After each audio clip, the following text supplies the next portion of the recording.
اعوذ باللہ من الشیطان الرجیم بسم اللہ الرحمن الرحیم۔ ناظرین مکرم، 92 نیوز چینل کے معروف پروگرام اور آپ کے مقبول پروگرام صبح نور میں آپ کا میزبان غلام معین الدین نظامی اپنے ساتھیوں سمیت حاضر ہے اور آپ کی خدمت میں سلام پیش کرتا ہے۔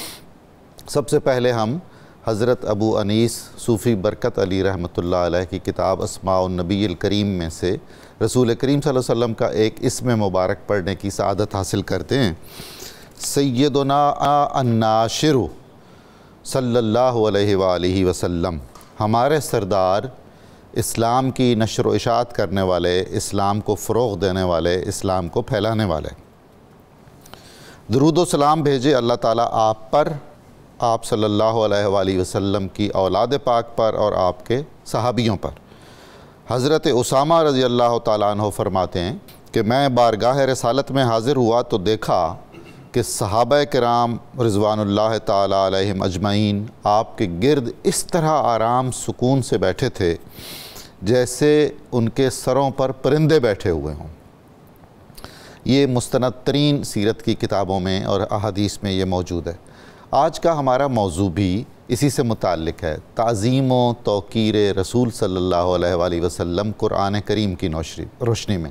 ناظرین، آج کا یہ پروگرام نور علی نور علی نور ہے، اس اعتبار سے کہ قرآن کریم سے متعلق موضوع ہے اور رسول اللہ صلی اللہ علیہ وآلہ وسلم کے آداب اور آپ کی عزت و عظمت اور شان جو خدا نے بیان فرمائی ہے۔ ربیع الاول کا مہینہ ہے اور پھر پیر کا دن ہے۔ یہ ساری وہ بابرکت مناسبتیں ہیں جو اس میں شامل ہیں۔ آپ ہمارے ساتھ رہیں گے انشاءاللہ العزیز۔ آج کے پروگرام میں ہمارے محترم جو مہمان ہیں وہ مفتی سید صابر حسین ہیں، تشریف رکھتے ہیں۔ میں شکر گزار ہوں ان کا، آپ اکثر ہمارے پروگراموں میں تشریف لاتے ہیں اور آپ ان سے واقف ہیں۔ دوسرے معزز مہمان محترم مفتی احمد یوسفی ہیں جو تشریف فرما ہیں، اور ہمیں بڑی سعادت حاصل ہے ان کے والد مرحوم رحمۃ اللہ علیہ بھی تشریف لاتے تھے اور ہم ان سے استفادہ کرتے تھے۔ آپ میں سے بھی بہت سے لوگ ان کو اور ان کے خانوادے کو جانتے ہیں۔ قرآن کریم ناظرین کتاب حکمت ہے اور اس کی حکمت ازلی اور ابدی ہے۔ اردو کے ایک مشہور شاعر جو شاعر مزدور کے لقب سے جانے جاتے ہیں، احسان دانش، ان کا اشعار دیکھیے، کمال ہے۔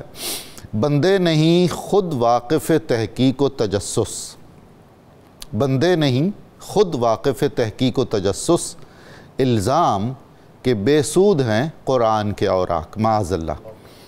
دستور حقیقت میں ہے دستور محمد، دستور حقیقت میں ہے دستور محمد، احسان یہی شہد ہے ہر زہر کا تریاق۔ یہ وہ نسخہ کیمیا ہے۔ اور دوسرا باعث تخلیق کائنات رسول اللہ صلی اللہ علیہ وآلہ وسلم، آپ وہ ہستی ہیں جن کی ذات اور جن کی صفات اور جن کے ساتھ قیامت تک ایک مسلمان کا جو تعلق ہونا چاہیے، اس کے آداب خود اللہ تعالیٰ نے قرآن کریم میں واضح فرمائے ہیں۔ اس سے بڑی ہمارے لیے کیا سعادت ہے کہ اللہ نے اپنے محبوب کے ساتھ ہمارا جو رویہ ہونا چاہیے، ظاہری بھی اور باطنی بھی، اعتقادی بھی اور عملی بھی، وہ بیان فرمایا۔ مجھے ایک شعر یاد آ رہا ہے، فارسی کے بہت مشہور شاعر ہیں عزت بخاری۔ ادب گاہیست زیر آسمان از عرش نازک تر، جنید و نفس گم کردمی آید جنید و با یزید اینجا۔ یہ ایک ایسا مقام مقدس ہے، روضہ رسول، حجرہ رسول صلی اللہ علیہ وآلہ وسلم، کہ جہاں جو عرش سے بھی زیادہ نازک مقام ہے، قابل احترام مقام ہے، اور جہاں بڑے بڑے اولیاء، بلکہ اولیاء کے سرخیل جیسے حضرت جنید بغدادی اور حضرت بایزید بستامی بھی اگر آتے ہیں تو دم بخود ہو کر آتے ہیں کہ ان کے ایمان کو کوئی خلل نہ ہو اور آداب رسالت کے تمام تقاضے وہ ملحوظ رکھیں۔ حضرت خواجہ غلام فخر الدین سیالوی چشتی نظامی رحمۃ اللہ علیہ، آپ کے اشعار دیکھیے جو بتاتے ہیں کہ رسول اللہ صلی اللہ علیہ وسلم کی بارگاہ کے آداب کیا ہیں، اور بہت ہی خوبصورت اشعار ہیں یہ۔ باب جبریل کے پہلو میں ذرا دھیرے سے دیکھیے، باب جبریل کے پہلو میں ذرا دھیرے سے فخر کہتے ہوئے جبریل کو یوں پایا گیا، اپنی پلکوں سے در یار پہ دستک دینا، اونچی آواز ہوئی عمر کا سرمایہ گیا. بلکہ علامہ اقبال نے تو بات اس سے بھی زیادہ بڑھائی ہے آگے. وہ کہتے ہیں کہ کبھی کبھی ایسا لگتا ہے کہ بارگاہ رسالت میں یا آپ کے حجرہ انور کی زیارت کرتے ہوئے آنکھیں جھپکنا بھی شاید بے ادبی میں شمار نہ ہو. پلکوں کی جنبش، نظارے کو یہ جنبش مژگاں بھی بار ہے. نرگس کی آنکھ سے تجھے دیکھا کرے کوئی. جیسے نرگس کے پھول کی آنکھیں جو بندی نہیں ہوتی کھلی ہوتی ہیں، اس طرح سے کہیں پلکوں کی بند ہونا اور کھلنا بھی گرانی طبع کا باعث نہ ہو. ناظرین، اب ہم اپنے مہمانوں کی طرف جاتے ہیں اور ان سے استفادہ کرتے ہیں. قرآن کی روشنی میں جو بارگاہ رسالت کے آداب بیان فرمائے ہیں اللہ تعالیٰ نے، اور رسول اللہ صلی اللہ علیہ وسلم کی تعظیم اور توقیر ہمیں کس انداز میں کرنی ہے، تو میں اپنے مہمانوں کی طرف بڑھتا ہوں. سب سے پہلے میں درخواست کرتا ہوں جناب مفتی سید صابر حسین صاحب سے کہ وہ سورہ الفتح کی آیت نمبر 9 کی روشنی میں ہمیں یہ بتائیں، جہاں فرمایا گیا کہ لِتُؤْمِنُوا بِاللَّهِ وَرَسُولِهِ وَتُعَزِّرُوهُ وَتُوَقِّرُوهُ، کہ اس میں رسول کریم صلی اللہ علیہ وسلم کی عزت اور عظمت کو ملحوظ رکھنے، آپ کی تعظیم اور توقیر کرنے، اور صبح و شام پاکی دل کا جو بیان فرمایا گیا ہے اس کی کچھ شرح اور تفسیر فرما دیں. بسم اللہ الرحمن الرحیم. اللہم صلی علی سیدنا و مولانا محمد معدن الجود والکرم و آلہ وبارک وسلم. ڈاکٹر صاحب ماشاءاللہ آج کا جو عنوان ہے واقعی میں نور علی نور علی نور ہے، کیونکہ اس میں ہم گفتگو کریں گے رسول اللہ صلی اللہ علیہ وسلم کی تعظیم و تکریم کے حوالے سے. بے شک یہ وہ پروٹوکولز ہیں، وہ آداب ہیں جو اللہ تعالیٰ نے ہمیں سکھائے ہیں. دنیا میں ہر زمانے میں بادشاہ بھی آئیں، شہنشاہ بھی آئیں، منصبدار بھی آئیں، آج بھی منصبدار ہیں پوری دنیا میں. جی ہاں، ہر ملک کا ایک بادشاہ ہوتا ہے، ایک حکمران ہوتا ہے، اور یہ سارے شہنشاہ، بادشاہ، حکمران اپنے لیے پروٹوکول خود بناتے ہیں. بالکل. یا ان کی پارلیمنٹ بناتی ہے، یا پارلیمنٹ بناتی ہے کہ کس طرح ان کے سامنے آداب بجا لائے جائیں گے، کس طرح ان کو پکارا جائے گا، ان کے لیے کون سا نام رکھا جائے گا. یہ سب آداب یہ خود وضع کرتے ہیں. جی ہاں. نبی کریم رؤوف الرحیم صلی اللہ علیہ وسلم کی ذات گرامی دنیا کی وہ واحد ہستی ہے کہ جن کے دربار کے آداب، جن کے کاشان اقدس کے آداب اللہ جل شانہ نے ہمیں سکھائے ہیں. ماشاءاللہ. اور ایک نہیں، دو نہیں، درجنوں آیات کریمہ مختلف صورتوں میں قرآن مجید کی مختلف جگہوں میں بکھری ہوئی ہمیں نظر آتی ہے. درست ہے. اور ان آیات میں ایک آیت کریمہ وہی ہے جو آپ نے فرمایا سورۃ الفتح آیت نمبر 9.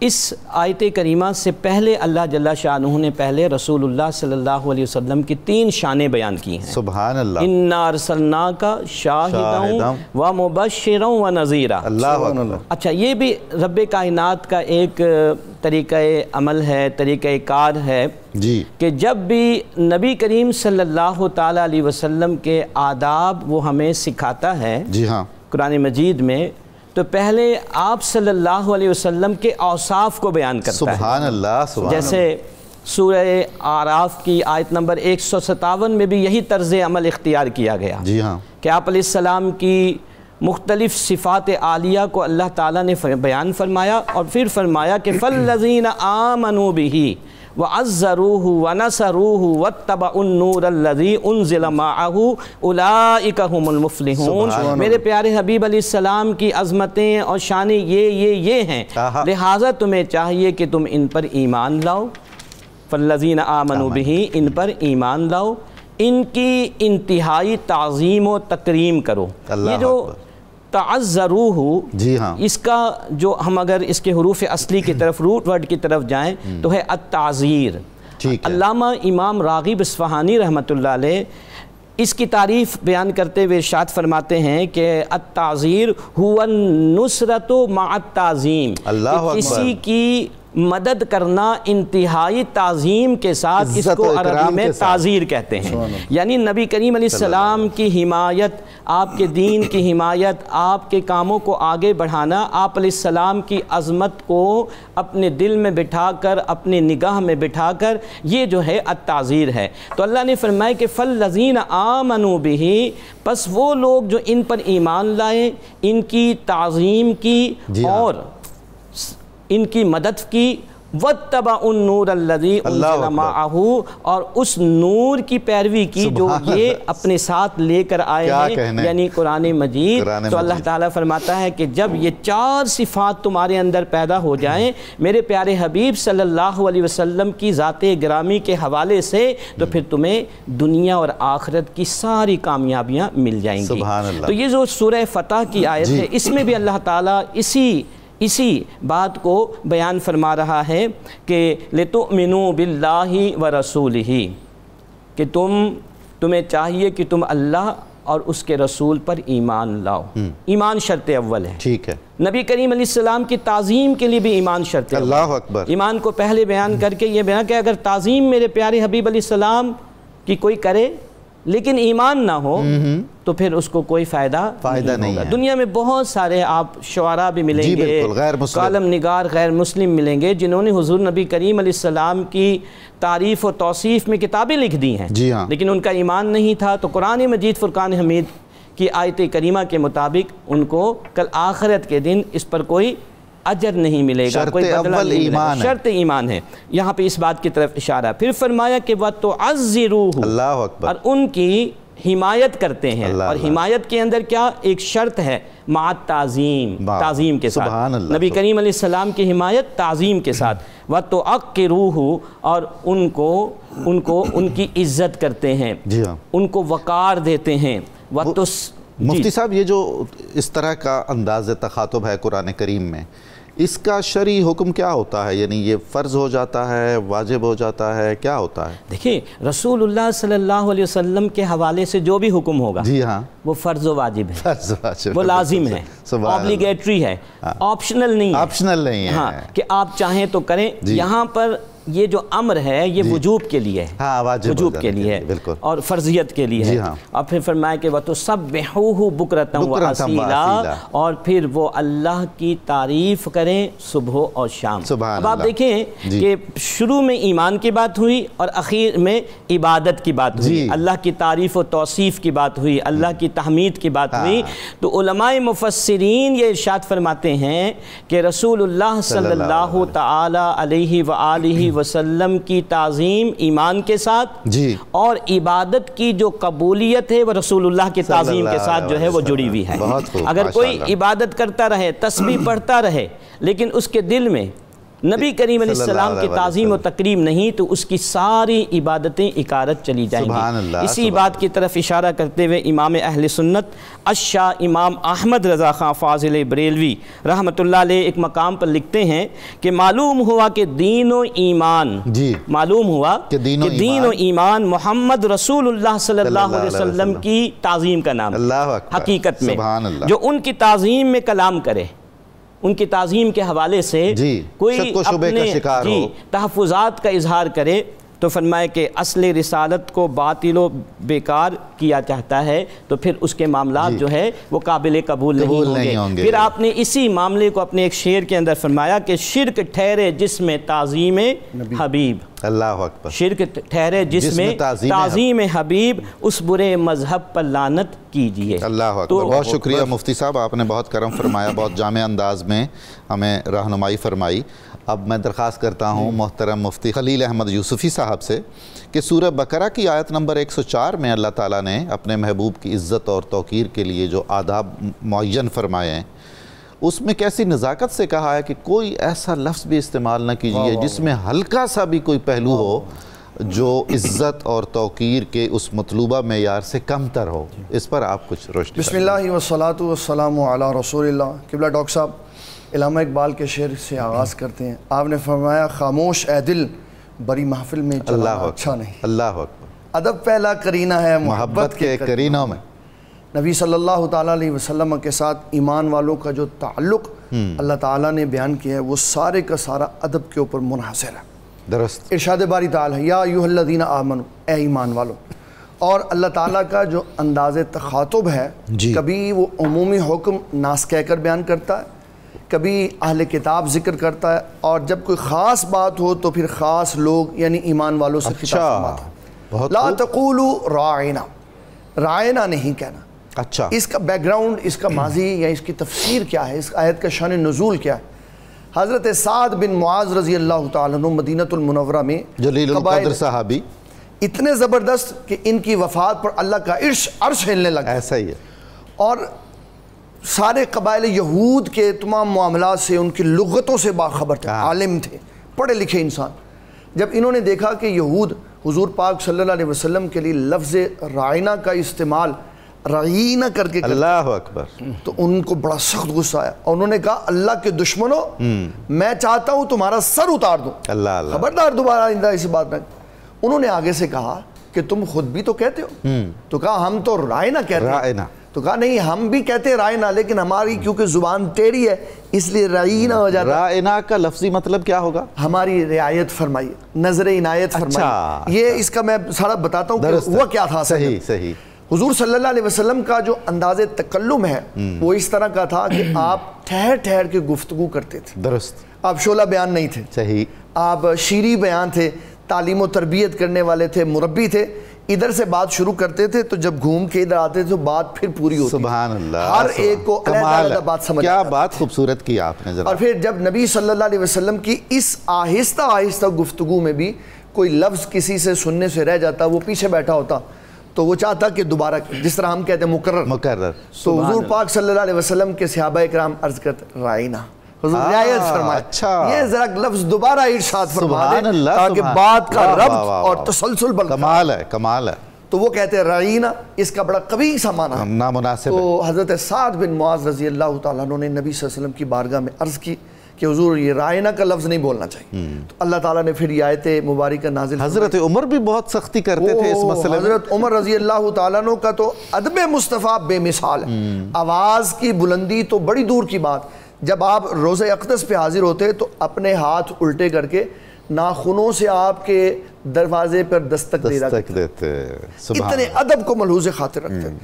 تو حضرت سعد بن معاذ کے کہنے پر اللہ تعالیٰ نے یہ آیت مبارکہ نازل فرمایا لا تقولوا رائنا، رائنا نہیں کہنا، وقولوا انظرنا، کہنا ہو ذرا نظر عنایت۔ اللہ اکبر، اللہ۔ اچھا حضور والا، یہ کتنا یعنی کرم ہوا ان صحابی پر کہ اس آیت کی شان نزول کے تعلق سے اب قیامت تک ہم ان کو بھی یاد رکھیں گے، اور ان کا احسان ہے امت پر۔ بالکل، اور اس پہ ہمارے علماء نے پھر یہ اشعار بنا دیے، یا رسول اللہ انظر حالنا، یا حبیب اللہ اسمع قالنا، اننی فی بحر غم مغرق خذ یدی سہل لنا۔ سبحان اللہ، یا اللہ جب اپنے حبیب کے صدقے سے نظر کرم فرما، جب ہم مشکل میں ہو تو ہماری مشکل حل کر۔ مفتی صاحب آپ سے میں یہ بھی پوچھتا چلوں، یہ بہت سارے ذہنوں میں یہ سوال پیدا ہوتا ہے کہ یہ جتنے بھی آداب بیان کیے گئے ہیں پورے قرآن کریم میں رسول اللہ صلی اللہ علیہ وآلہ وسلم سے، ان میں سے کوئی منسوخ بھی ہوا؟ کوئی ادب منسوخ، کوئی ادب منسوخ، وہ ادب ہی نہیں جو منسوخ ہوتا۔ اور نبی صلی اللہ علیہ وسلم کے ایک صحابی ہیں حضرت مغیرہ بن شعبہ رضی اللہ عنہ، جی ہاں،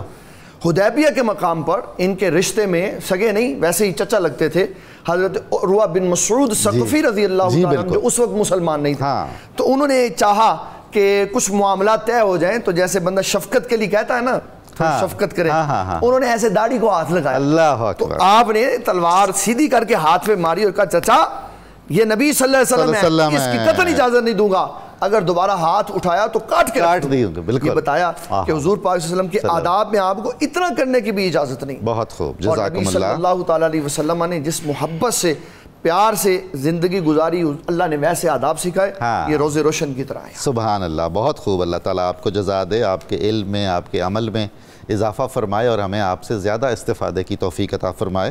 میں زحمت دیتا ہوں محترم مفتی سید صابر حسین صاحب کو، سورہ حجرات کا حضور والا بہت گہرا تعلق ہے رسول اللہ صلی اللہ علیہ وسلم اور آپ کی آئلی زندگی اور ان معاملات کے بارے میں جو آداب بیان کیے گئے ہیں، تو وہ جو آواز بلند کر کے پکارنا آپ کو، یا حجروں کے باہر سے بلانا، اس کے حوالے سے اللہ تعالیٰ نے کیا رہنمائی فرمائی ہے اور اس سے کتنی لطافت ہمارے سامنے آتی ہے کہ آداب بارگاہ رسالت ہیں کیا؟ جی ڈاکٹر صاحب، میں سورہ حجرات کی جو آیات ہیں ان پر گفتگو کرنے سے پہلے یہ جو ابھی لا تقولوا راعنا والی جو آیت ہے البقرہ کی 104، اس کے حوالے سے دو باتیں عرض کرنا چاہوں گا کہ آج کل جو فریڈم آف ایکسپریشن کا ایک دل فریب اور پر فریب جو نعرہ لگایا گیا ہے، اور اس نعرے کی آڑ میں کئی دفعہ نبی کریم صلی اللہ علیہ وسلم کی شان و عظمت پہ ڈاکہ ڈالنے کی کوشش کی جاتی ہے۔ اللہ جل شانہ نے اس آیت کریمہ میں اس کا بھی دروازہ ہمیشہ کے لیے سد باب کیا اس کا، بالکل یعنی سد ذریعہ کا جو پرنسپل ہے، بنیادی اصول، بالکل اس کا اطلاق یہاں پہ کر دیا گیا کہ کوئی بھی لفظ اگرچہ اس کے احتمال ہو، جو احتمال ہو، معمولی سا بھی احتمال ہو کہ نبی کریم علیہ السلام کی شان میں معاذ اللہ کوئی اس سے کوئی گستاخی کرنے کی کوشش کرے، تو اس لفظ کو بھی آپ نبی کریم علیہ السلام کی شان اور عظمت کے حوالے سے آپ بیان نہیں کر سکتے۔ مفتی صاحب، دوسرے لفظوں میں اس سے تو یہ اندازہ ہوا کہ رسول اللہ صلی اللہ علیہ وآلہ وسلم کے بارے میں اللہ نے فرمایا ہے کہ یہاں آپ کی آزادی اظہار رائے وغیرہ نہیں ہے، یہ وہ ریڈ لائن ہے اسلام کی، اور یہ شاہ رگ ہے اسلام کی، رسول اللہ صلی اللہ علیہ وسلم سے محبت اور آپ کے آداب کا ملحوظ رکھنا۔ اچھا، سورہ حجرات جی ہاں جو 2 رکوع پر مشتمل ہے، اس کا جو پہلا رکوع ہے یہ آداب نبوی صلی اللہ علیہ وسلم پر سبحان مشتمل اللہ، ہے، سبحان اور اس کی جو پہلی آیت ہے نا، یا ایھا الذین آمنوا لا تقدموا بین یدی اللہ ورسولہ، کہ ایمان والو تم اللہ اس کے رسول سے آگے کسی بھی معاملے میں نہ بڑھو، کمال ہے نہ بڑھو۔ اچھا، یہ ایک پرنسپل ہے بیسیکلی، جی ہاں، یہ پرنسپل ہے، اور اسی پرنسپل کو مد نظر رکھتے ہوئے جو کانسٹیٹیوشن آف پاکستان ہے جی 1973، ٹھیک ہے، اس میں یہ کلاس ڈالی گئی ہے، اچھا یہ کلاس ڈالی گئی ہے کہ پاکستان میں کوئی بھی قانون قرآن و سنت کے برخلاف نہیں بنے گا۔ جب قرآن کی بات ہوتی ہے تو اللہ تعالیٰ جل وعلا کے احکام، اور جب سنت کی بات ہوتی ہے تو رسول اللہ صلی اللہ علیہ وسلم کے احکام، اگرچہ اس قانون کے اندر ایک ایسا قدغن لگا دیا گیا کہ جس کی وجہ سے یہ جو کلاز ہے، یہ پریمبل ہے، یہ بے اثر ہو گیا۔ وہ کیا کہ پاکستان میں قرآن و سنت کے نفاذ کے لیے ایک ادارہ باقاعدہ قائم کیا جسے اسلامی نظریاتی کونسل، درست، لیکن اس کی جو حیثیت ہے وہ ایک سفارشی ادارے کی ہے، ایک سفارشات پیش کرنے والے ادارے کی ہے۔ لہٰذا جب یہ ادارہ کوئی کام کرتا ہے، اور بہت اس نے کام کی ہے، الماریاں بھری پڑی ہیں، میں ایک دفعہ اسلامی نظریاتی کونسل کے پاس قوت نافذہ نہیں ہے؟ نہیں، قوت نافذہ پارلیمنٹ کے پاس ہے، جبکہ پریمبل جو ہے ہمارا کانسٹیٹیوشن آف پاکستان کا، دستور پاکستان کا، اس میں لا تقدموا بین یدی اللہ ورسولہ سبحان اللہ جو ہے کے مطابق جو ہے وہ کلاز آرٹیکل موجود ہے کہ پاکستان میں کوئی بھی قانون قرآن و سنت کے خلاف نہیں بنے گا، یعنی کوئی بھی قانون جو قرآن و سنت کے برخلاف ہوگا اس کو چھوڑ دیا جائے گا۔ درست ہے۔ تو یہ جو آیت کریمہ ہیں کہ لا تقدموا بین یدی اللہ ورسولہ، یہ ہمیں یہ بتا رہی ہے کہ ہم زندگی کے سارے معاملات کے اندر رسول اللہ صلی اللہ تعالیٰ علیہ وسلم اور اللہ تبارک و تعالیٰ کے احکام کے ماتحت ہیں۔ قبیلہ بنو تمیم کے کچھ لوگ رسول اللہ صلی اللہ علیہ وسلم کی خدمت میں حاضر ہوئے، انہوں نے عرض کیا یا رسول اللہ صلی اللہ علیہ وسلم ہمارا کوئی نگران مقرر کر دیں، اچھا ہم پر کوئی حاکم مقرر کر دیں تاکہ ہم ان کے مطابق اپنی زندگی کو گزاریں۔ ٹھیک، انہوں نے یہ نبی کریم علیہ السلام کی بارگاہ میں پیش کیا، آپ علیہ السلام نے ابھی ان کو جواب دیا نہیں تو حضرت ابو بکر صدیق رضی اللہ تعالیٰ عنہ کہنے لگے کہ میرے خیال میں قعقاع بن ابن معبد کو ان کا نگران مقرر کر دیا جائے۔ ٹھیک ہے۔ حضرت عمر فاروق رضی اللہ تعالیٰ عنہ نے کہا کہ اقرع بن حابس کو ان کا نگران مقرر کر دیا جائے، اور دونوں کے درمیان جب گفتگو ہوئی تو آواز تھوڑی سی بلند ہو گئی۔ اللہ اکبر۔ نبی کریم علیہ السلام ابھی خاموش آپ نے اختیار کیا ہوا ہے۔ اللہ تعالیٰ نے قرآن مجید میں اس آیت کریمہ کو نازل کر کے دنیا والوں کو یہ پیغام دے دیا کہ جب تک میرے پیارے حبیب علیہ السلام کی طرف سے تمہیں بولنے کی اجازت نہ ملے تو تم نے نہیں بولنا. اللہ اکبر. لا تقدموا بین یدی اللہ ورسولہ، کہ اپنے آپ کو اللہ اس کے رسول سے آگے نہ کرو. واتقوا اللہ، اور اللہ سے ڈرو. ان اللہ سمیع علیم، بے شک اللہ تعالیٰ سننے والا اور علم والا ہے. اس کے بعد فرمایا گیا کہ یا ایھا الذین آمنوا لا ترفعوا اصواتکم فوق صوت النبی. سبحان اللہ. ایمان والو، تم اپنی آوازوں کو نبی کریم صلی اللہ تعالیٰ علیہ وسلم کی آواز سے جو ہے نیچے رکھو، ان سے بلند نہ کرو. چونکہ دونوں میں بات چیت ہو رہی تھی تو آواز تھوڑی سی بلند ہو گئی. اب جب یہ آیت کریمہ نازل ہوئی تو صحابہ کرام علیہم رضوان محتاط ہو گئے. بلکہ کئی صحابہ کرام کے بارے میں حضرت ثابت بن قیس رضی اللہ تعالیٰ عنہ جو اونچا سنا کرتے تھے وہ تو پریشان ہو گئے، زاروں قطار رونے لگے. اپنے گھر میں اپنے آپ کو انہوں نے محبوس کر لیا. کچھ دن تک نبی کریم علیہ السلام کو وہ نظر نہیں آئے. تو آپ علیہ الصلاۃ والتسلیم اپنے غلاموں پر اس طرح بھی شفقت فرماتے تھے کہ ان پر پوری توجہ رکھتے تھے کہ کون میری محفل میں آ رہا ہے، کون غائب ہو گیا ہے. تو کئی دن تک جب حضرت ثابت بن قیس کو نہیں دیکھا تو رسول اللہ صلی اللہ علیہ وسلم نے پوچھا کہ وہ کہاں ہیں.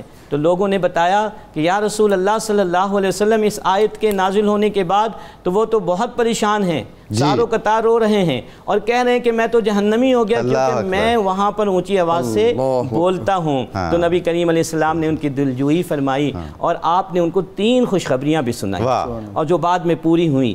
تو یہ جو آیت کریمہ ہیں، اس آیت کریمہ میں صرف ایسا نہیں کہ صحابہ کرام مخاطب ہیں، رہتی دنیا کے تمام اہل ایمان مخاطب ہیں.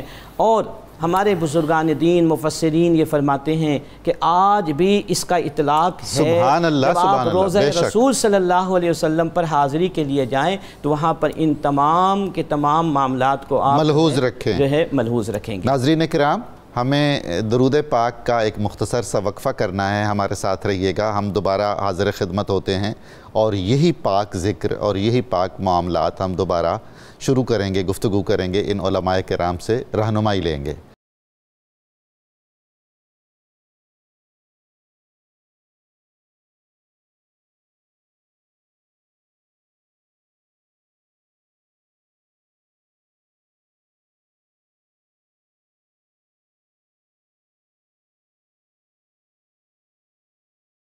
خوش آمدید سامعین و ناظرین، ہم اپنا سلسلہ کلام وہیں سے جوڑتے ہیں.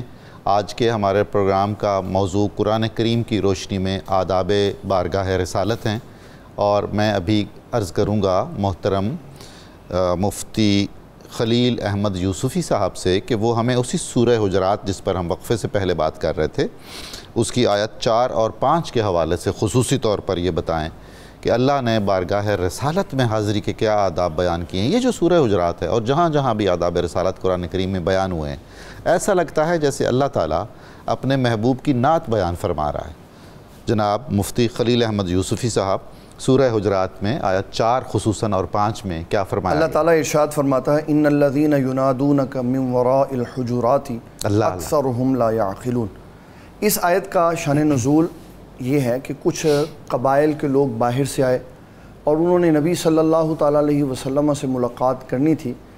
تو اب حضور پاک صلی اللہ علیہ وسلم دوپہر کے وقت اپنے کاشان اقدس میں موجود تھے جی. تو آپ باہر تشریف نہیں ابھی لائے تھے. صحیح. انہوں نے آواز دے کر نام کے ساتھ پکارا. اچھا. اس آیت سے اور پچھلی آیت سے ایک فرق معلوم ہوتا ہے کہ قریب والوں کے آداب زیادہ سٹرک ہیں دور والوں کی نسبت. سبحان اللہ. سبحان. دور والے کیونکہ کبھی کبھی آتے ہیں ان کے لیے رعایت اور طرز کی ہے. جو جتنا زیادہ قریب ہے اس پر آداب اتنے زیادہ نافذ ہوتے ہیں. بہت کمال ہے. حضرت سیدنا ابو بکر صدیق رضی اللہ تعالیٰ عنہ سیدنا عمر بن خطاب کو آواز اونچی کرنے کی اجازت نہیں. اللہ ان تحبط اعمالکم کی بات، اعمال ضائع ہو جائیں گے. اللہ. اور یہاں کہا کہ ان الذین ینادونک من وراء الحجرات، وہ جو حجروں کے باہر سے ندا دیتے.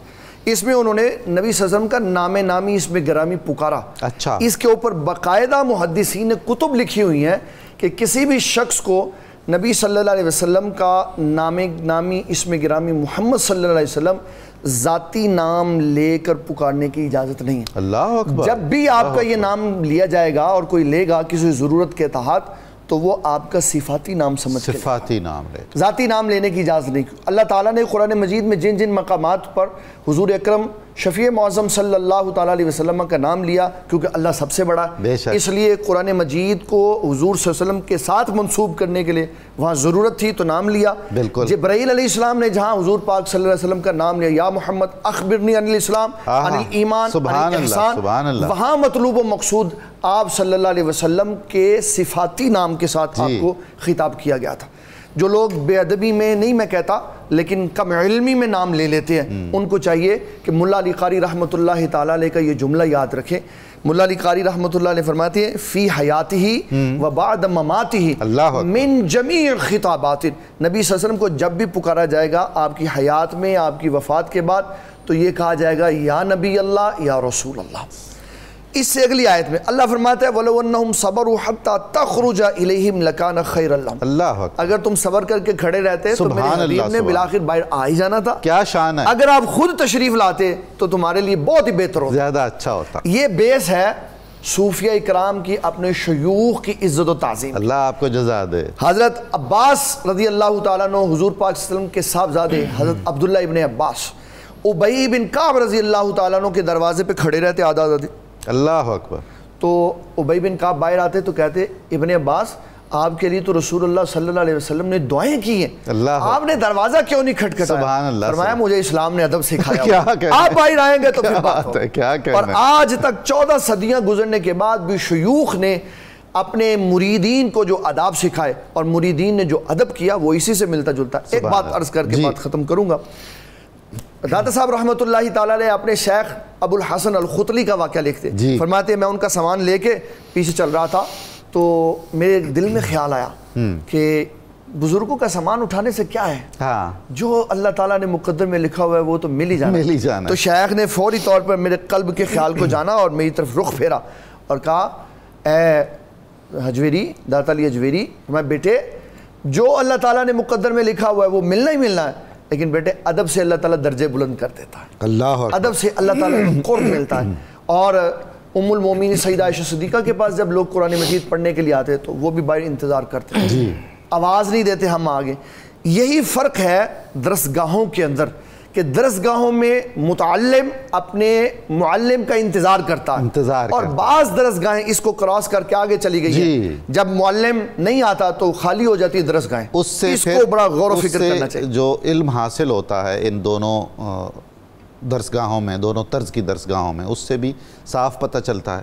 مولانا روم نے بھی فرمایا کہ بے ادب محروم گشت از فضل رب، جو ادب ملحوظ نہیں رکھے گا وہ اللہ کے فضل و کرم سے محروم ایک طرح سے رہ جائے گا۔ بہت عمدگی سے آپ نے یہ بیان فرمایا ہے، اور مفتی صاحب نے جو ہمیں سبق دیا اور بتایا کہ اسی سے صوفیاء نے بھی احترام مرشد کے وہ چیزیں اخذ کی ہیں، بلکہ حضرت مولانا جلال الدین رومی کے بارے میں تو یہ فرمایا جاتا ہے کہ وہ اپنے بہت سارے سینئر مریدوں کا بھی اس طرح احترام کرتے تھے کہ ان کے دروازوں پہ دستک نہیں دیتے تھے، بلکہ باہر منتظر رہتے تے کہ وہ اپنی سہولت سے جب تشریف لے آئیں، حاضر ہوں تو ان سے بات چیت کر لیں۔ وہ تو خیر بہت ایک مشکل اور بڑا مقام ہے، لیکن رسول اللہ صلی اللہ علیہ وسلم کے بارے میں اللہ نے جو یہ فرما دیا ہے یہ ہمیں ہمیشہ پیش نظر رہنا چاہیے۔ اس وقت بھی معذرت چاہتا ہوں، اگر ہم حجرہ رسول پر، روضہ رسول پر حاضر ہوں تو جو طریقے ہم اختیار کرتے ہیں، اونچی آواز، ایک بھگدڑ، اس سے ہمیں شرمندہ ہونا چاہیے اور اس پر تائب ہونا چاہیے باقاعدہ۔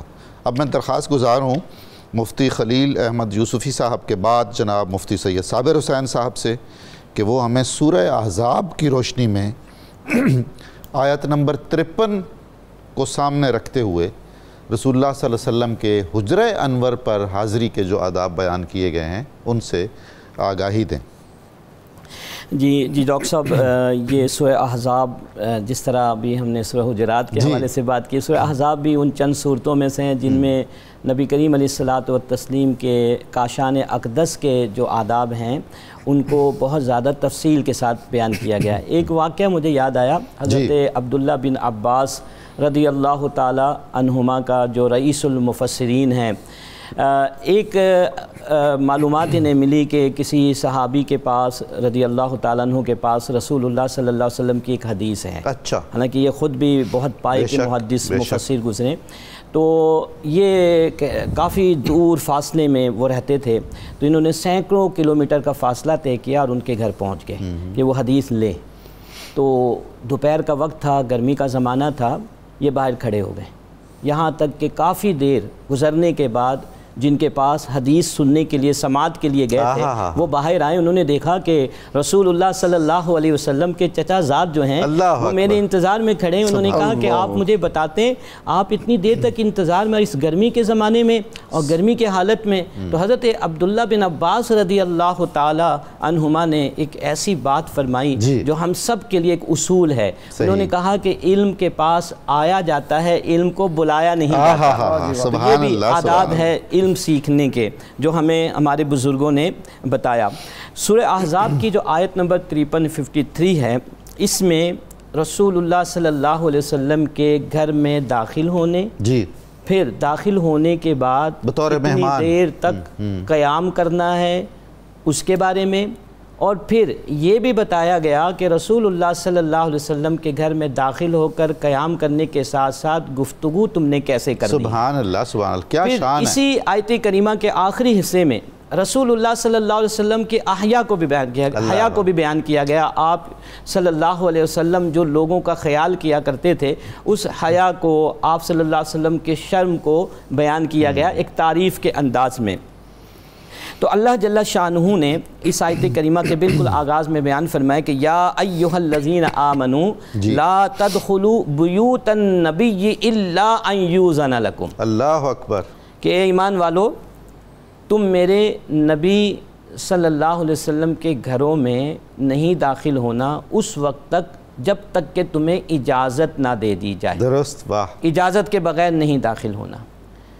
حضرت زینب رضی اللہ تعالی عنہا سے جب نبی کریم علیہ السلام کا نکاح مبارک ہوا اللہ تعالیٰ کے حکم سے، تو آپ علیہ السلام نے ولیمہ کی دعوت فرمائی۔ جی ہاں، تو بہت سارے لوگ آئے۔ طریقہ کار یہ تھا کہ کچھ لوگ آتے کاشان اقدس پہ اور کھانا تناول کرتے چلے جاتے۔ 3 لوگ ایسے تھے جو داخل ہوئے اور بیٹھ گئے۔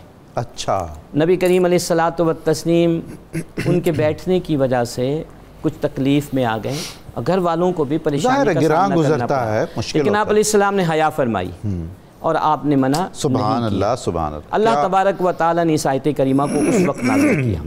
تو پہلی بات جو اس آیت کریمہ کے ابتدائی حصے میں بیان کی گئی وہ یہ کہ اللہ کے نبی علیہ الصلاۃ والتسلیم کے گھر میں داخل ہونے کے لیے اجازت کا لینا ضروری ہے۔ ٹھیک، پھر فرمایا کہ غیر ناظرین اناہو، کہ پھر کھانا پکنے کا انتظار کرنے والے نہ بنو۔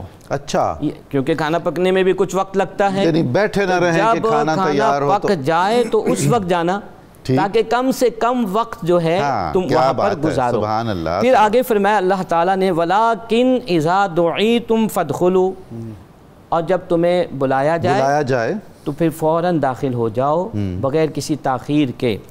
فَإِذَا طَعِمْتُمْ فَانْتَشِرُوا، اور جب تم کھانا کھا لو تو پھر منتشر ہو جاؤ، یعنی آپ صلی اللہ علیہ وسلم کے گھر مبارک سے تم واپس آ جاؤ۔ وَلَا مُسْتَعْنِسِينَ لِحَدِيث، یہ نہ ہو کہ وہاں پر بیٹھ کر ادھر ادھر کی باتیں کرنے لگو اور باتوں میں دل لگا کر وہاں پر بیٹھ جاؤ اور میرے محبوب صلی اللہ تعالیٰ علیہ وسلم کو تکلیف پہنچے۔ یہ دیکھیے کتنی جو ہے آیت کریمہ کے ایک ایک یعنی حصے میں الگ الگ ایک ایک ادب بیان کیا جا رہا ہے۔ فرمائے ان ذالکم، یہ باتیں اس لیے تمہیں سکھائی جا رہی ہیں، بتائی جا رہی ہیں کہ کان یؤذی النبی، ان سے میرے نبی کو تکلیف پہنچتی ہے۔ نبی کریم صلی اللہ تعالیٰ علیہ وسلم کی تکلیف اللہ تبارک و تعالیٰ کو کس قدر جو ہے وہ ناقابل برداشت ہے، گراں گزر رہی ہے۔ فرمایا فَيَسْتَحْيِي مِنْكُمْ، اب سوال یہ پیدا ہوتا ہے کہ جب ان کو تکلیف ہو رہی ہے، ان کو پریشانی کا سامنا کرنا پڑتا ہے تمہارے ان طرز عمل کی وجہ سے، تو پھر تمہیں منع کیوں نہیں کرتے؟ فرمایا کہ فَيَسْتَحْيِي مِنْكُمْ، میرے محبوب صلی اللہ علیہ وسلم حیا فرماتے ہیں، رحمت للعالمین ہے جی، رحمت للعالمین کی شان جو رحمت للعالمین ہی ہے، اس کا تقاضا یہ ہے کہ آپ علیہ السلام وہاں پر خاموشی اختیار فرمائے۔ واللہ لا یستحی من الحق، اس سے پہلے بھی پہلے پارے میں اللہ تعالیٰ نے اسی طرح کی بات کو ارشاد فرمایا کہ جب قرآن مجید میں مچھروں کا ذکر لوگوں کو ملا تو اس وقت جو ہے انہوں نے اس طرح کی باتیں کی تو اللہ نے فرمایا کہ اللہ تعالیٰ حق کو بیان کرنے میں حیا نہیں فرماتا، جو ہے ہچکچاہٹ یا ہیزیٹیشن کا مظاہرہ نہیں فرماتا، بلکہ وہ حق کو بیان کر دیتا ہے۔ فرمایا کہ وَإِذَا سَأَلْتُمُوهُنَّ مَتَاعًا فَاسْأَلُوهُنَّ مِن وَرَاءِ حِجَاب، اور جب تم ان سے کوئی چیز یعنی ازواج مطہرات سے کوئی چیز طلب کرو تو پھر پردے میں رہے۔ یہاں پر آپ دیکھیں کہ ازواج مطہرات جو کہ مومنوں کی مائیں ہیں، قرآن مجید میں مومنوں کی مائیں ان کو قرار دیا گیا، ان سے بھی پردہ کرنے کا حکم دیا جا رہا ہے کہ جن کے بارے میں کوئی تصور بھی نہیں کر سکتا، تو عام عورتوں کو کیسے پردے سے جو ہے وہ آزاد کیا جا سکتا ہے۔ بے شک میں بس چونکہ آیت طویل ہے تو ترجمہ کر کے اس پہ اکتفا کروں گا۔ ذالکم اطہر لقلوبکم، یہ تمہارے دلوں کی پاکیزگی کے لیے بہت زیادہ بہتر ہے، وقلوبہن، اور ازواج مطہرات کے قلوب کے لیے۔ وما کان لکم ان تؤذوا رسول اللہ، تم پر یہ بات جائز نہیں کہ تم رسول اللہ صلی اللہ علیہ وسلم کو تکلیف پہنچاؤ، ولا ان تنکحوا ازواجہ من بعدہ ابدا، اور تم نبی کریم علیہ السلام کے ازواج سے ان کے بعد نکاح نہیں کر سکتے، تمہاری مائیں ہیں۔ کیا بات! ان ذالکم کان عند اللہ عظیما، یہ سب باتیں اللہ کے نزدیک بہت بڑی ہیں۔ جزاکم اللہ، بہت خوبصورت انداز میں آپ نے ہماری رہنمائی فرمائی۔ سورہ نور، ناظرین کرام، سامعین مکرم، قرآن کریم سراپا نور ہے، لیکن اس میں جو سورہ نور ہے اس کی اپنی ایک شان ہے، اس کی اپنی ایک جلوہ گری ہے، اس کی اپنی ایک تجلیات ہیں، اور اس کی ایسی ایسی شرحیں لکھی گئی ہیں، اس میں بھی آداب رسالت، کچھ حصے میں آداب رسالت بیان کیے گئے ہیں۔ تو میں درخواست گزار ہوں محترم مفتی خلیل احمد یوسفی صاحب سے کہ وہ ہمیں سورہ نور کی خصوصاً آیت نمبر 63، آپ دیکھیے کہ رسول اللہ صلی اللہ علیہ وسلم کی حیات طیبہ کے بھی 63 سال ہیں، کیا بات ہے، تو سورہ نور میں جو آیت نمبر 63 ہے وہ کیا بتاتی ہے؟ اللہ تعالیٰ ارشاد فرماتا ہے لا تجعلوا دعاء الرسول بینکم کدعاء بعضکم بعضا۔ سبحان اللہ، سبحان اللہ۔ اے مسلمانوں، تم رسول صلی اللہ علیہ وسلم کو ایسے مت بلاؤ جیسے تم آپس میں ایک دوسرے کو بلاؤ۔ کیا بات! یعنی وہ رشتوں کا جو تعلق ہے، باپ بیٹے کا، بہن بھائی کا، چچا تایا کا، ایسے نہیں بلانا۔ اس کے اوپر مشکاۃ شریف میں ایک حدیث ہے۔ اچھا۔ حضرت عباس رضی اللہ تعالیٰ عنہ جو آپ کے چچا جان ہیں، انہوں نے سنا جی کہ بعض احباب یہ گفتگو کر رہے ہیں کہ نبی صلی اللہ علیہ وسلم کا خاندان اسماعیل سے نہیں ملتا بلکہ خاندان اسحاق سے ملتا۔ اچھا۔ تو فضیلت کی تبدیلی کر کے اپنی طرف فضیلت لینا چاہ رہے ہیں۔ ٹھیک۔ تو انہوں نے نبی صلی اللہ علیہ وسلم سے اس بات کو آ کے ڈسکس کیا، تو آپ نے فرمایا چچا جان آپ میرے لیے ممبر لگوائیں۔ اچھا۔ قام النبی صلی اللہ علیہ وسلم علی الممبر، آپ ممبر پہ کھڑے ہوئے تو آپ صلی اللہ علیہ وسلم نے سوال کیا من آنا، میں کون ہوں؟ اب یہ وہ افراد اور شخصیات بیٹھے ہوئے ہیں جن کے حضور پاک صلی اللہ علیہ وسلم بتیجے بھی لگتے ہیں جی، تو کسی نے نہیں کہا اس آیت کے تحت، سب نے یہ کہا انت رسول اللہ، آپ اللہ کے رسول ہیں۔ بیٹی بلاتی ہے، آپ کے چچا کے بیٹے بلاتے ہیں، آپ کے چچا بلاتے ہیں، تو کوئی تایا نہیں کہتا، کوئی چچا نہیں کہتا، سب رسول اللہ کہتے ہیں۔ نبی صلی اللہ علیہ وسلم نے پھر اپنا تعارف کروایا، فرمایا ان اللہ خلق الخلق فجعلنی فی خیرہم، اللہ نے جتنی بھی مخلوقات تخلیق فرمائی، اور مخلوقات کا اطلاق کس کے اوپر ہوتا ہے؟ اللہ کی ذات و صفات کے علاوہ ہر شے مخلوق ہے۔ جی ہاں، تو جو بھی مخلوق ہے ان میں سے فرمایا جو سب سے بہترین ہے اللہ نے مجھے اس میں رکھا۔ کیا کہتے؟ اس کا مطلب ہے جنت، عرش، کرسی، لوح قلم، ہر ایک مخلوق میں سے سب سے بہترین انسان ہے، اور وہ بہترین کس لیے ہے کہ نبی صلی اللہ علیہ وسلم کو ان کے لبادے میں بھیجا، اس لیے، اور سب سے بہترین حضور صلی اللہ علیہ وسلم۔ پھر فرمایا ثم جعلہم فرقتین، ان کے دو گروہ کیے، فجعلنی فی خیر فرقہ، مجھے بہترین گروہ میں رکھا، ثم جعلہم قبائل، پھر ان کے قبیلے کیے، فجعلنی فی خیر قبیلہ، مجھے بہترین قبیلے میں رکھا، ثم جعلہم بیوتا، پھر اس قبیلے کے گھر بنائے، فجعلنی فی خیر بیتا، فرمایا مجھے بہترین گھر میں رکھا، اور آخر میں کرکس بتایا انا خیرہم بیتن و خیرہم نفسن، فرمایا میرا گھر بھی سب سے اعلیٰ، میری ذات بھی سب سے اعلیٰ۔ تو یہ آیت ہمیں یہ بتا رہی ہے کہ حضور پاک صلی اللہ علیہ وسلم کی بارگاہ میں جب بندہ آتا ہے نا تو وہ یہ نہ سمجھے کہ وہ نبی صلی اللہ علیہ وسلم کی بارگاہ میں آیا ہے، بلکہ حضور پاک صلی اللہ علیہ وسلم نے فرمایا میرے پاس آنا ایسے ہے جیسے کوئی اللہ کے پاس آیا۔ اللہ اکبر۔ اس کے اوپر بخاری کی روایت ہے، نبی صلی اللہ تعالیٰ علیہ وسلم واز فرما رہے تھے تو 3 بندے آئے، تو آقا کریم صلی اللہ علیہ وسلم نے ان کو ان جملوں کے ساتھ یاد فرمایا، آپ نے فرمایا میں تمہیں ان 3 بندوں کا ذکر نہ سناؤں جو اللہ کے پاس ہے؟ اللہ اکبر، سبحان اللہ۔ تو یہ حدیث بتا رہی ہے بخاری شریف کی کہ رسول اللہ صلی اللہ علیہ وسلم کی بارگاہ میں آنا اللہ کی بارگاہ میں آنا ہے۔ اس پہ امام احمد رضا فاضل بریلوی کا یہ شعر اگر میں یہاں نہ سناؤں تو یہ زیادتی ہے۔ آپ نے فرمایا خدا کا یہی ہے در، نہیں اور کوئی مفر مکر، جو ہو تو یہیں سے آ کے ہو، جو یہاں نہیں تو وہاں نہیں۔ بتایا حضور پاک صلی اللہ علیہ وسلم کی بارگاہ میں حاضر ہونا، اللہ کی بارگاہ میں آنا۔ اور پھر دوسرا حکم اس میں کیا سنا ہے؟ فَقَدْ يَعْلَمُ اللَّهُ الَّذِينَ يَتَسَلَّلُونَ مِنْكُمْ لِوَاظًا۔ اب آداب مصطفیٰ میں یہ ایک ادب تھا کہ جب تم نے آنا ہے تو اپنی مرضی ہے، جی جس وقت مرضی آ جاؤ، لیکن جانا اس وقت ہے جب محبوب اجازت ہے۔ سبحان اللہ، سبحان اپنی مرضی سے اٹھ کے نہیں جا سکتے۔ سبحان اللہ۔ اور صحابہ کرام میں سے کچھ اگر کام ہوتا، جس طرح بخاری میں آیا ہے کہ نبی صلی اللہ علیہ وسلم کے پاس ایک وفد آیا تو 15 دن بعد ان کو گھر یاد آیا، اچھا، تو انہوں نے اجازت لی تو آپ نے فرمایا تم نے یہ جو کچھ سیکھا ہے نا یہ جا کے اپنے گھر والوں کو سکھانا۔ ماشاءاللہ۔ لوگ تو بیٹھے رہتے تھے کہ حضور پاک صلی اللہ علیہ وسلم کے پاس حضرت ابو ہریرہ 5 سال بیٹھے رہے، اللہ اکبر، اور سب کچھ حضور پاک صلی اللہ علیہ وسلم سے سمیٹ لیا۔ کیسے خوش نصیب تھے۔ اور پھر اللہ تعالیٰ فرماتا ہے کہ منافقین کیا کرتے تھے، ایک صحابی اٹھے، اچھا، اجازت لی کہ حضور مجھے اجازت ہے میں جاؤں، تو منافق اس کے پیچھے آڑ لے کے جاتا، اچھا، مجھے اجازت نہ لیں، میں کہیں نظر میں نہ آ جاؤں۔ بھئی تم چھپ تو سکتے ہو، کس سے؟ لوگوں سے، نہ تم اللہ سے چھپ سکتے ہو نہ اللہ کے رسول سے چھپ سکتے ہو۔ اللہ تعالیٰ جل جلالہ نے کیا فرمایا؟ قَدْ يَعْلَمُ اللَّهُ الَّذِينَ يَتَسَلَّلُونَ مِنْكُمْ لِوَاظًا۔ فرمایا میرے حبیب یہ جو ایک دوسرے کی آڑ لے کے چپکے سے نکلتے ہیں نا، ان کو بتا دیں فَلْيَحْذَرِ الَّذِينَ يُخَالِفُونَ عَنْ أَمْرِهِ أَن تُصِيبَهُمْ فِتْنَةٌ أَوْ يُصِيبَهُمْ عَذَابٌ أَلِيمٌ، کہ لوگ اللہ تعالیٰ کے حکم کے مطابق حضور کی خلاف ورزی کرنے سے ڈریں، اگر خلاف ورزی ہو گئی تو دنیا میں عذاب آ جائے گا۔ سبحان اللہ۔ کس صورت میں؟ یا تم قتل کر دیے جاؤ گے، یا زلزلے آئیں گے، یا فتنے اٹھیں گے، اور دوسری صورت یہ ہوگی اگر دنیا میں تم بچ بھی گئے آخرت عذاب علیم تمہارے لیے۔ اللہ اکبر، اللہ اکبر۔ کن کے لیے؟ جو نبی صلی اللہ علیہ وسلم کے آداب کو ملحوظ خاطر نہیں رکھتے۔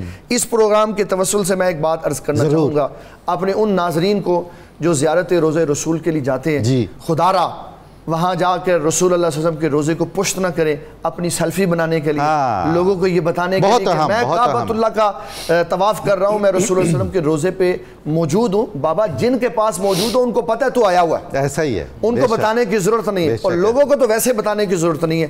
کیوں؟ یہ بارگاہ اتنی باادب ہے، اگر ہم نے یہاں آداب کو ملحوظ خاطر نہ رکھا تو یہ نہ ہو کہ ہم ثواب لینے گئے تھے اگلے بھی گواہ۔ یہ اتنی احتیاط، اور اللہ تبارک و تعالیٰ کے محبوب صلی اللہ علیہ وسلم کی بارگاہ وہ ریڈ زون ہے جس میں ایک قدم اگر اسلام کے خلاف اٹھ گیا، ایک قدم ادب کے خلاف اٹھ گیا تو ساری زندگی کا اعمال نامہ برباد ہو جائے۔ مفتی صاحب یہ تو وہ بارگاہ ہے جہاں جبریل امین جیسی ہستیاں بھی اجازت لے کر آتی ہیں، اجازت کے بغیر نہیں داخل ہو سکتی ہیں اس حریم ناز میں۔ جی میں آپ کو اس میں ایک واقعہ عرض کرتا ہوں۔ امام بخاری رحمۃ اللہ علیہ نے باب وفات موسیٰ علیہ السلام میں لکھا کہ جب ملک الموت موسیٰ علیہ السلام کے پاس آئے نا تو موسیٰ علیہ السلام نے ایک مکہ مار دیا۔ اچھا، تو ملک الموت اپنی آنکھ لے کے اللہ کی بارگاہ میں حاضر ہوئے، کہ مولا تو نے مجھے اس بندے کے پاس بھیجا جو جانا ہی نہیں چاہتا۔ اس کی حکمت بعض لوگوں نے یہ بیان کی کہ کل کو حضرت اسرائیل علیہ السلام نے حضور کی بارگاہ میں بھی آنا تھا، تو وہاں یہ حرکت نہ ہو کہ جی کہہ دیں کہ چلیں جی، وہاں انداز یہ تھا کہ کھڑے ہو کے کہا حضور آپ کی خدمت میں حاضر ہوں، آپ جیسے حکم فرمائیں گے میں ویسے تعمیل کروں۔ وہ کیا ہے جی؟ بے اجازت جبرائیل جن کے گھر آتے نہیں۔ واہ واہ، سبحان اللہ، سبحان اللہ۔ اچھا مفتی صاحب میں بس ایک ہی جملے کے ساتھ اجازت چاہوں گا کیونکہ ہمارا کتاب الشفاء کے وظیفے کا وقت ہو گیا ہے، کہ یہ سارے آداب جو قرآن کریم نے بتائے ہیں اس سب کچھ کی روشنی میں یہ سب کچھ پڑھ کے سمجھ کے اگر پھر امت نے کسی مرحلے پر یہ کہا کہ رسول اللہ صلی اللہ علیہ وسلم کا ایسا ادب ہونا چاہیے جیسے بڑے بھائی کا ہے، تو بہت ہی المناک صورتحال ہے۔ ہمیں اپنے ایمان کا اثر نو جائزہ لینا چاہیے اور بارگاہ رسالت کے آداب کو پیش نظر رکھنا ہے۔ کتاب الشفاء سے ناظرین نسخے کا وقت ہو گیا ہے۔ وظیفہ 21 دن بلا ناغا نماز عشاء کے بعد 21 بار یا اللہ یا غفور یا قادر پڑھ کر اپنے سینے پر پھونک مار لیں اور ہاتھوں پر دم کر کے اپنے جسم پر بھی پھیر لیں، انشاءاللہ نماز کی طرف رغبت ہو جائے گی۔ اعلیٰ حضرت امام احمد رضا خان رحمۃ اللہ علیہ کا قول مبارک ہے کہ دین و ایمان محبت رسول صلی اللہ علیہ وآلہ وسلم سے عبارت ہے اور محمد الرسول اللہ صلی اللہ علیہ وسلم کی تعظیم کا نام ہے۔ جو تعظیم میں کمی لائے گا اس کا ایمان مکمل نہیں ہے۔ روزنامہ 92 نیوز میں آج کا مضمون سیدنا امام علی رضا علیہ السلام کے فضائل و مناقب ہیں۔ ناظرین آپ ضرور ملاحظہ فرمائیے گا۔ ہمارے پروگرام کی تفصیل جاننے کے لیے ہمارا فیس بک اور ٹویٹر پیج لائک کریں اور پروگرام دیکھنے کے لیے ہمارا یوٹیوب چینل سبسکرائب کریں اور اپنی قیمتی رائے سے ہمیں ضرور آگاہ کریں تاکہ ہم اس کی روشنی میں اپنی اصلاح کر سکیں۔ نعرے کا وقت ہوا چاہتا ہے پروگرام کے اختتام پر۔ پاکستان کا مطلب کیا؟ لا الہ الا اللہ محمد الرسول اللہ صلی اللہ علیہ وسلم۔